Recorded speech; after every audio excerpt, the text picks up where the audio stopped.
একটি প্রশ্ন আপনাদের কাছে। আসসালামু আলাইকুম। বর্তমান সময়ে ঢাকার একটা পরিস্থিতি লক্ষ্য করা যাচ্ছে যে ছাত্ররা একটা আন্দোলনের সম্মুখীন। এক গ্রুপ অন্য গ্রুপের কলেজ ভাঙচুর করতেছে, আবার অন্য গ্রুপ আরেক গ্রুপের কলেজ ভাঙচুর করতেছে। আসলে গতকালকে ভিডিওটি আমি সম্পূর্ণ দেখছি, একদম প্রথম থেকে শুরু করে।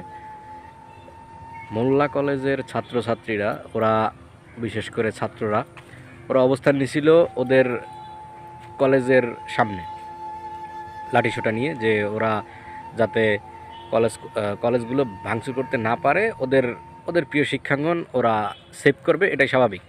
তো এক পর্যায়ে সরোয়ার্দী কলেজ এবং কবি নজরুল কলেজের ছাত্ররা এত পরিমাণে আসছে যে কোনো রকম সংঘর্ষ ছাড়াই মোল্লা কলেজের ছাত্ররা পিছন দিকে চলে আসছে। তো পিছন দিকে চলে আসার পরে এই পারে রোড পার হয়ে ওরা ড্যামরা স্টাফ কোয়ার্টারের এই পারে চলে আসছে এবং সেখানে ওরা নিজেদের মতো নিজেরা অবস্থান নিছে। অর্থাৎ ওরা এত পরিমাণ স্টুডেন্ট ছিল যে মোল্লা কলেজের স্টুডেন্টরা ওদের সাথে পারবে না, আগেই বুঝে গেছে। এই জন্য ওরা ওদের প্রিয় বিদ্যাপীঠ, যেটাকে ওরা রক্ষা করতে পারেনি, সেটা ছেড়ে ওরা পালিয়ে গেছে।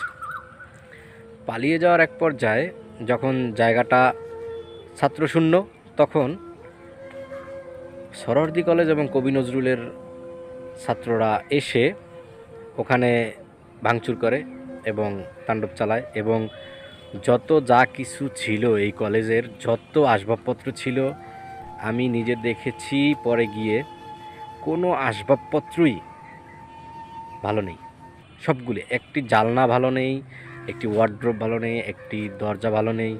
মানে এক কথায় যা ছিল সব ভাঙচুর করছে। ইভেন গত দিনের ভিডিওতে আমি দেখছিলাম যে পোলাপাইন বলতেছিল যে ওরা আমাদের 40 কোটি টাকার ক্ষতি করছে, ওদের আমরা 200 কোটি টাকার 40 কোটি টাকার ক্ষতি করছে, আর আমরা 200 কোটি টাকার ক্ষতি করে দিয়ে গেলাম।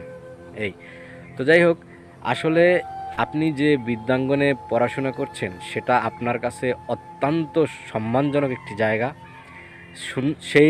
সেইভাবে আমি যে বিদ্যাপীঠে পড়াশোনা করেছি সেই জায়গাটিও আমার কাছে অত্যন্ত পবিত্র এবং শ্রদ্ধার একটি জায়গা। প্রত্যেক ছাত্র ভাই বোনদের কাছে আমার অনুরোধ থাকবে, প্রিয় বিদ্যাপীঠ নিয়ে কেউ রাজনীতির খেলায় মাতবেন না। আর যে সকল শিক্ষকরা এইসব বিষয়গুলো নিয়ে ছাত্রদের উস্কানিমূলক বক্তব্য প্রদান করছেন, তাদের পায়ে হাত দিয়ে অনুরোধ করছি, আপনারা এই রাজনীতি বন্ধ করুন।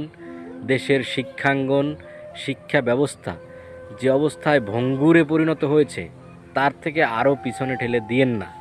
আপনাদের হাত জোর করে বলছি, আপনারা জাতির মেধাবী সন্তান, আপনারা জাতির শিক্ষক, আপনারা আমাদের শিক্ষা দিবেন, কিন্তু এমন কোনো শিক্ষা দিবেন না যেই শিক্ষা আমার ভাই বোনদের এবং আমার দেশের ক্ষতি হয়।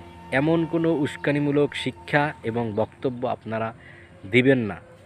সকলের কাছে জোর অনুরোধ করছি, এবং সর্বোপরি প্রশাসনের দৃষ্টি আকর্ষণ করছি যাতে এই ধরনের অনাকাঙ্ক্ষিত ঘটনা আগামীতে আর একটিও ঘটতে না পারে।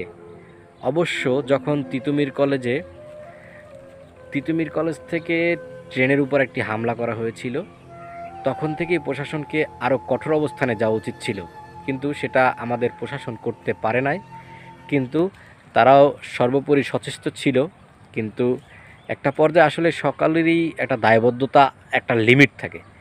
তাদের যে পরিমাণ জনবল ছিল, সেই জনবল দিয়ে আসলে এত শত শত শিক্ষার্থী কন্ট্রোল করা সম্ভব ছিল না, তাই তাদেরও কিছু করার ছিল না। তো প্রথম দিক থেকে তারা যতটুকু করছে ভালো, আলহামদুলিল্লাহ, কিন্তু শেষ পর্যায়ে গিয়ে তারা আর কন্ট্রোল করতে পারেনি। এই জন্য প্রশাসনের আরও জনবল প্রয়োজন হলে নিয়োগ করা উচিত, এবং তাদের প্রয়োজনে কঠোর হওয়া উচিত আমি মনে করি। যে ক্ষতিটা হয়ে গেছে, দিন শেষে এটা দেশের একটা ক্ষতি, এখানে অনেক স্টুডেন্ট পড়াশোনা করে, এবং এই যে একটা বিভেদ তৈরি হলো, আজকের এই বিভেদ আগামী 100 বছরেও হয়তো পূরণ হবে কি না আমি জানি না। কারণ এদের বিদ্যাপীঠের রক্তে লেগে গেছে যে তারা আমাদের বিদ্যাপীঠে হামলা করছে, মানে তারা আমাদের শত্রু, এরকম একটা অবস্থা চলে আসে। যেমন আমরা প্রায় সময় দেখি ঢাকা সিটি কলেজ এবং ঢাকা কলেজের মধ্যে বিভিন্ন সময় একটা গ্যাঞ্জাম লেগেই থাকে প্রায় সময়ই। তো এই দিক থেকে আস্তে আস্তে বের হয়ে আসতে হবে। আসলে শিক্ষাঙ্গন সম্পূর্ণ অরাজনৈতিক এবং সুশৃঙ্খল পরিবেশ থাকা উচিত শিক্ষাঙ্গনে। প্রত্যেক পরিবারের অভিভাবকদের প্রতি আমার আকুল আবেদন, আপনারা আপনাদের সন্তানকে বোঝান। আজকে আপনার সন্তান অন্য একজনের সন্তানের মাথায় আঘাত করেছে, কালকে আপনার সন্তানের মাথায় অন্য আরেকজন আঘাত করবে। আমরা এই হানাহানি বিদ্বেষ ভুলে যাই এবং সবাই সুন্দরভাবে সুশৃঙ্খলভাবে বসবাস করার চেষ্টা করি। সবাইকে ধন্যবাদ।